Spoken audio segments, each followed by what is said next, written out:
Hello students, let us continue with the chapter Heredity and Evolution. In this video, we will be discussing about evolution and the factors that lead to evolution. Evolution is simply the generation of diversity and the shaping of diversity by environmental selection. Then what are the factors that lead to evolution? The factors that lead to evolution are natural selection, genetic drift, mutation, and gene flow. Let us discuss the definition for natural selection. The process whereby organisms better adapted to their environment tend to survive and produce more offspring. This theory was put forward by Charles Darwin. Next, what is genetic drift? Accidents in small populations can change the frequency of some genes in a population, even if they give no survival advantage. This is the notion of genetic drift. What is mutation?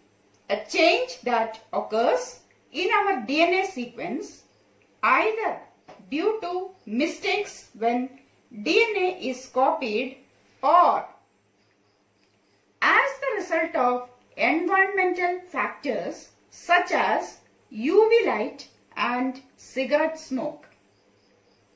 Lastly, gene flow. Gene flow is the transfer of genetic material from one population to another. If the rate of the gene flow is high enough, then the two populations are considered to have equivalent allele frequency and therefore effectively become a single population. Now students, all of you focus on figure 9.7. Let us discuss this figure in detail and let us find out the explanation for each case. Consider a group of 12 red beetles. They live in some bushes with green leaves. Their population will grow by sexual reproduction and therefore can generate variations. Let us imagine also that the crows eat these beetles. The more beetles the crows eat, the fewer beetles are available to reproduce.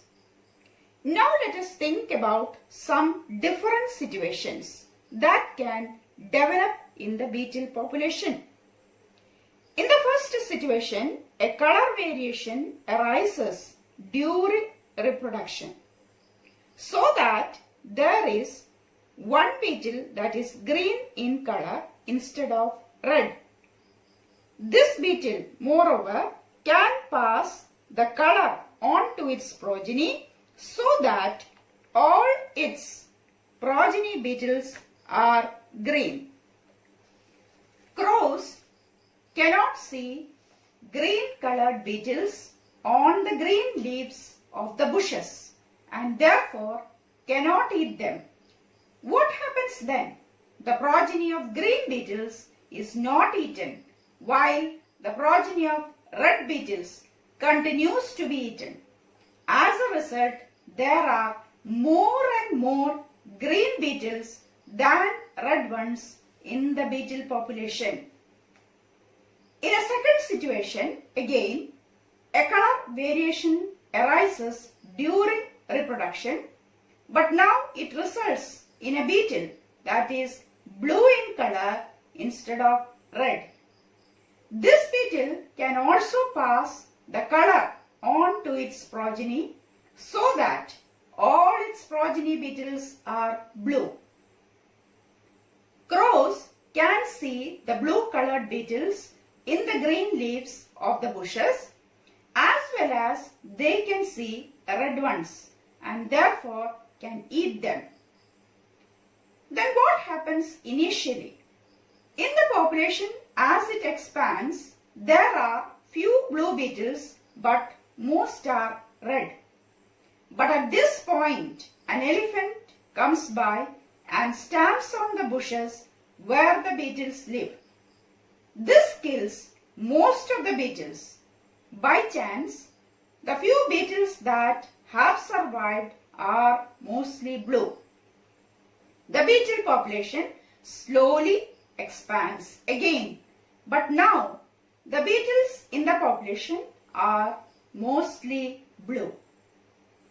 From these situations that we have discussed, we have come to the conclusion that what started as a rare variation became a common characteristic in the population.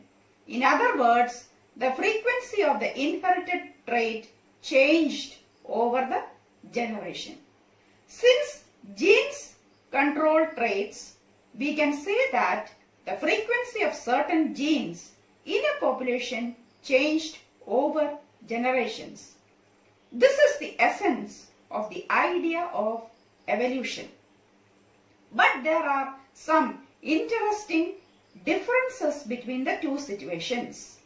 In the first case, the variation became common because it gave a survival advantage. In other words, it was naturally selected. We can see that the natural selection is exerted by the crows. The more crows there are, the more red beetles would be eaten, and the more the proportion of green beetles in the population would be. Thus, natural selection is directing evolution in the beetle population. It results in adaptations in the beetle population to fit their environment better. In the second situation, the color change gave no survival advantage. Instead, it was simply a matter of accidental survival of beetles of one color that changed the common characteristic of the resultant population. The elephant would not have caused such major havoc in the beetle population if the beetle population had been very large. So, accidents in small population can change the frequency of some genes in a population, even if they give no survival advantage. This is the notion of genetic drift, which provides diversity without any adaptation. Now let us consider the third situation. In this case, the beetle population begins to expand, and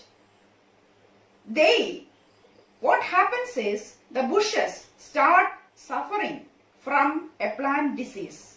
The amount of leaf material for the beetles is reduced. The beetles are poorly nourished. As a result, the average weight of the adult beetles decrease from what it used to be when the leaves were plentiful. But there is no genetic change occurring. After a few years and a few beetle generations of such scarcity, the plant disease is eliminated and there is lot of food. At this time, what would we expect the weight of the beetles to be? The beetles will regain their weight and original size. This is because it is an acquired trait and not an inherited trait. In an acquired trait, there is no change in the DNA of the germ cells. Therefore, it cannot be passed on from one generation to another. An acquired trait is acquired during the lifetime of an individual. It cannot be passed on from the parent to the next generation. With that, we have come to the end of today's session.